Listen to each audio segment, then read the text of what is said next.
ubukho bethu apha sine-joint venture no-Department of Education besizokwenza u-Career Expo. Intention or i-objective yethu kuba sizokhuthaza abantwana baka-grade 11 and 12 into yokuba bangene ku-agriculture as a career, because sifuna beyond babe ne-interest ku-Department of Agriculture. So we were coming to promote agriculture as a career.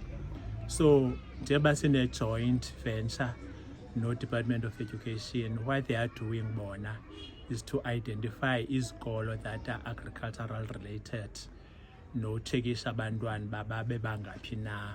For example, namhlanje besinabantwana abayi-120 kule district sikuyo i-Alfred Nzo. So this is the last district. We started with the OR, so siyagqibezela ke ngoku sizothatha leni district yokugqibela. It was very interesting judging from imibuzo yabantwana bebesibuza a series of questions. Sabe nathi ke size sixhobile because there's a lot of careers within the Department of Agriculture. It was a success and we are hoping to do it come 2025, 2026.